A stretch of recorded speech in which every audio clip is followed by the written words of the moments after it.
세상 모든 사람들이 부자가 되는 그날까지. 안녕하세요, 철TV의 철입니다. 반갑습니다. 자, 오늘은 CMA 많이 들어보셨죠? 이 CMA 관련돼서 얘기를 좀 드릴 거예요. 사실 이제 어느 정도 내가 이제 돈 관리하는 부분들에 대해서 좀 익숙해졌다 라고 생각되시면 이 CMA 금리에 대한 부분들을 신경 쓸 수밖에 없습니다. 자, 이 CMA에 대해서 설명드리겠습니다. 일단 CMA 간단하게 설명을 드리자면, 우리가 예금 적금 알고 계시죠? 예금과 적금을 1년짜리를 가입한다 라고 가정을 합니다.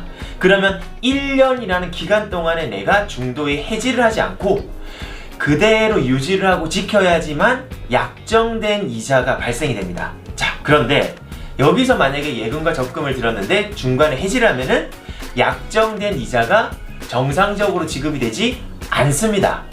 자, 그런데 CMA는 뭐냐면, 내가 만약에 1년이 아니더라도 뭐 3개월, 4개월 또는 한 달, 내가 어느 기간에나 중간에 돈을 찾아 쓰더라도 약정된 이자가 지급이 된다, 이렇게 생각을 하시면 돼요. 자, 예를 들어 드리겠습니다.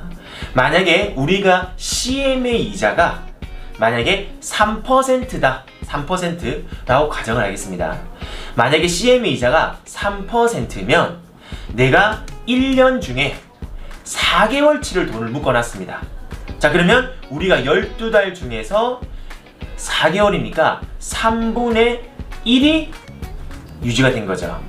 자, 그러면 내가 CMA 아까 이자가 3%라고 했으니까 3% 곱하기 3분의 1을 하게 되면 1%만큼 이자가 적용된다 라고 생각을 하시면 됩니다.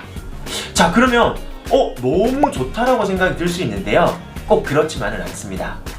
CMA는 기본적으로 은행 예금 금리보다 낮다라고 보시면 돼요. 자, 일반적으로 은행의 예금은 지금 현재 2%에서 2.5%라고 가정을 하게 되면 CMA 이자는 연 1.5에서 1.78% 정도로 적용이 되기 때문에 실제로 예금 이자보다 작습니다. 자, 그러면 어느 경우에 CMA를 쓰고 어느 경우에 예금을 하는 게 좋은지 그걸 오늘 말씀드리도록 하겠습니다.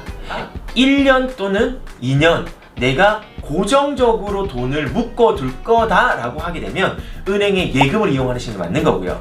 자, 그런데 내가 1년이 아니라 중간에 내가 돈을 찾아 쓸 수도 있다, 또는 내가 돈을 수시로 넣었다 뺐다 할 수시 입출금 개념으로 쓸 거다라고 하시면 CMA 통장을 이용하시면 됩니다.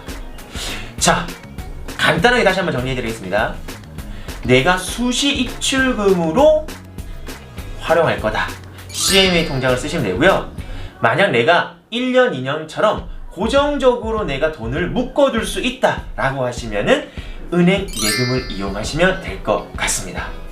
자, 여기까지 정말 CMA 관련돼서 간단하게 설명드렸는데, 지금까지 제 내용이 조금이나마 도움이 되셨다라고 생각이 되시면 구독, 좋아요 버튼 눌러주시는 거 잊지 마시고요. 그럼 다음 시간에 뵙겠습니다. 안녕히 계세요.